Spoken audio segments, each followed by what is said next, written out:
खबरों में आगे बढ़ते हैं और बात सीएम योगी आदित्यनाथ के सिंगापुर दौरे को लेकर करेंगे। देखिए, सिंगापुर दौरे के पहले दिन योगी सरकार को बड़ी कामयाबी मिली है।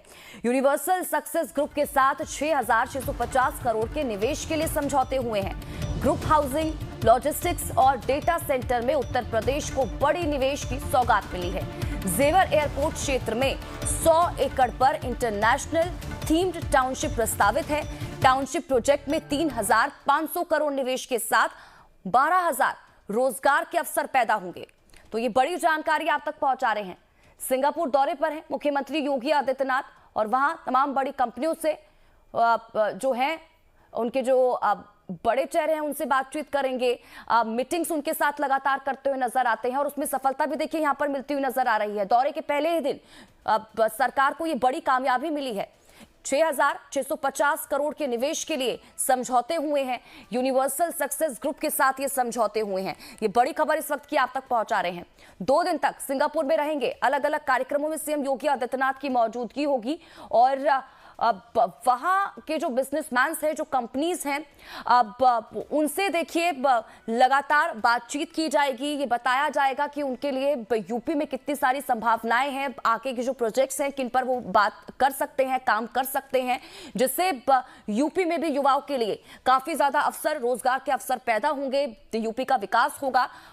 तो इस लिहाज से देखिए सीएम योगी आदित्यनाथ इनका दौरा जो था वो काफी महत्वपूर्ण माना जा रहा था और कहीं ना कहीं ये सफलता यहां पर मिलती हुई नजर आ रही है।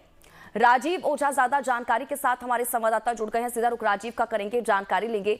राजीव, ये बहुत बड़ी कामयाबी मिली है क्योंकि 2 दिन का ये दौरा है प्रधानमंत्री माफ कीजिएगा सीएम योगी आदित्यनाथ का, और अब इस दौरान देखिए यूनिवर्सल सक्सेस ग्रुप के साथ 6,650 करोड़ के निवेश के समझौते हुए हैं। क्योंकि इससे पहले हम लगातार ये कह रहे थे कि ये जो समझौते हैं, मीटिंग्स है, बातचीत है, इतनी ज्यादा महत्वपूर्ण ये यूपी और यूपी के विकास के लिए हो जाती है। रोजगार के अवसर इससे पैदा होंगे, नई नई जो इंडस्ट्रीज है उनका सेटअप होगा, यूपी का विकास होगा। जी बिल्कुल, देखिए आज बड़ी कामयाबी से कहेंगे क्योंकि अभी सिंगापुर के दौरे का पहला ही दिन था और पहले ही दिन कुल देखा जाए 13,000 करोड़ से अधिक के एमओयू हो गए हैं और बड़ी कंपनियों ने रुचि दिखाई है उत्तर प्रदेश में निवेश के मामले में। नोएडा, ग्रेटर नोएडा के अलावा जो लखनऊ कानपुर हाईवे है, इस पर जो प्रस्ताव दिए गए थे उसे स्वीकार किया गया है। लॉजिस्टिक्स के मामले में, ग्रुप हाउसिंग के मामले में और डेटा सेंटर के मामले में 3 बड़े सेक्टर में निवेश के लिए रुचि दिखाई है निवेशकों ने। और पहले ही दिन जो सिंगापुर से उत्साह मिला है उत्तर प्रदेश सरकार को कंपनियों की तरफ से, वो बड़ी उपलब्धि है और निश्चित रूप से इसके बाद जो जापान का दौरा होने वाला है उसमें भी इसी तरह के लाभ मिलने की संभावना है। क्योंकि उत्तर प्रदेश सरकार ने बहुत पहले से एक अच्छा होमवर्क करके रखा था। मुख्यमंत्री योगी आदित्यनाथ की जो पूरी टीम थी वो पूरे दौरे को लंबे समय से प्लान कर रही थी और वहाँ के इन्वेस्टर्स के साथ लगातार लोग संपर्क में थे। उत्तर प्रदेश सरकार ने जो नीतियों में बदलाव किए थे, जो इन्वेस्टमेंट को आमंत्रित करने के लिए, ईज ऑफ डूइंग बिजनेस को बढ़ावा देने के लिए जो सेक्टोरियल पॉलिसी बनाई थी, उन सभी पॉलिसीज को पहले से वहाँ पे ट्रांसफर किया गया था, लोगों को समझाया गया था। और आज देखिए यही वजह है कि पहले ही दिन इतनी बड़ी उपलब्धि मिली है। 13,000 करोड़ से अधिक के एमओयू हो गए हैं और जो उत्तर प्रदेश में जो अभी तक देखा जाए इंडस्ट्री के लिहाज से डेवलप्ड इलाके हैं, जैसे नोएडा है, ग्रेटर नोएडा है, जेवर एयरपोर्ट के पास करीब 100 एकड़ में ग्रुप हाउसिंग डेवलप करने का एमओयू हुआ है।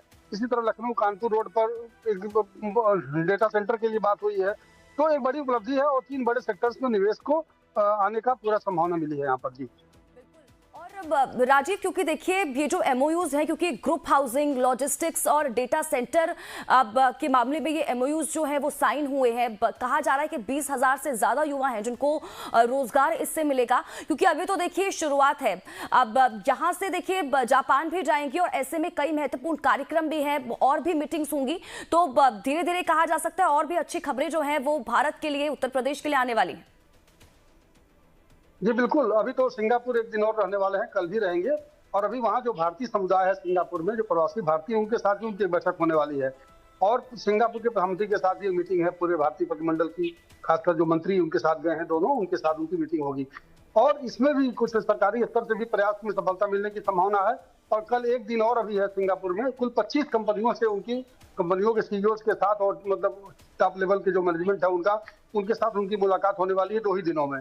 और इसके बाद जापान जाएंगे, वहाँ 8 बड़ी कंपनियों के साथ उनकी बातचीत, पहले 33 कंपनियों के साथ उनकी बातचीत 4 दिनों के दौरे में होने वाली है। इसी तरह आपको बताऊं ठीक है, ठीक है राजीव, बहुत बहुत शुक्रिया राजीव इन तमाम जानकारी के लिए और हमारे साथ जुड़ने के लिए। आप नजर बनाकर रखिएगा, आपसे आगे भी जुड़ेंगे, अपडेट लेते रहेंगे। तो काफी महत्वपूर्ण दौरा सीएम योगी आदित्यनाथ का ये, और पहला ही दिन और बड़ी खुशखबरी सामने निकल कर आई है। इस दौरे पर नजरें बनी रहेंगी, अपडेट आगे भी आप तक पहुंचाते रहेंगे। यहाँ रुकेंगे छोटे से